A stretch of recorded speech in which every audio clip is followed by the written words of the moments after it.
भाई कोई एक पर्टिकुलर प्लेस पर, कोई पर्टिकुलर टाइम पर, कोई पर्टिकुलर बिजनेसमैन और बिजनेस पर्सन एक प्रोडक्ट ने सेल करवानी तैयारी बतावे।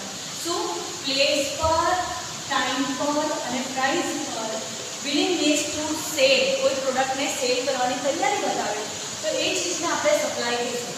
હવે સપ્લાય ની અંદર આપણે એક્ઝેમ્પશન સાથે જોવાના છે। એક્ઝેમ્પશન્સ નો મતલબ શું થાય? First of all what is the meaning of law of supply? See supply અને પ્રાઇસ વચ્ચે કેવો રિલેશન છે એ આપણે અહીંયા જોવાનું।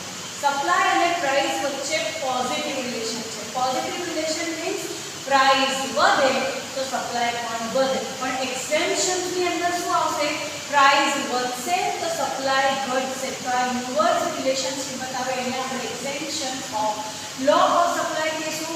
હવે એની અંદર બે ટાઈપ છે, રેર ગુડ્સ અને પેરિશેબલ ગુડ્સ। રેર ગુડ્સ એટલે એવા ગુડ્સ કે જે ઓછા પ્રમાણમાં અવેલેબલ છે, જે રીતે કે પિક્ચર ઓફ મોનાલિસા। તમે કેટલા બી પૈસા આપશો, મોનાલિસાનું પિક્ચર છે એ એક જ રહેવાનું છે, બરાબર। એના સપ્લાયમાં કોઈ ચેન્જીસ આવવાના નથી। એટલે અહીંયા શું થતું છે?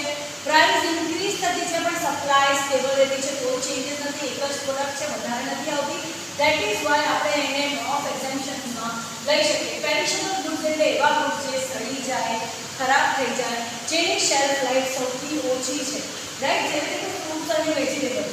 હવે તમે સવારે માર્કેટમાં જાઓ ત્યારે ફ્રૂટ્સ અને વેજીટેબલના જે પ્રાઇસ હોય એના કરતાં સાંજે લો એ પ્રાઇસમાં તમને ક્વોન્ટિટી બી ડબલ આપવા તૈયાર થઈ છે।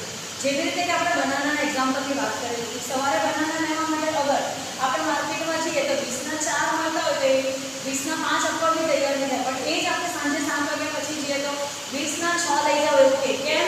કેમ કે બીજા દિવસે બનાના સડી જવાના છે, તેની શેલ્ફ લાઈફ ઓછી છે।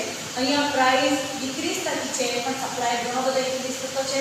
ધેટ ઇઝ વાય આને આપણે એક્ઝેમ્પશન ઓફ ની અંદર કન્સિડર કરી શકીએ, રાઈટ? તો અહીંયા તમારો વિડીયો પૂરો કરો, નેક્સ્ટ લેક્ચરમાં ખૂબ સમયમાં મળીશ।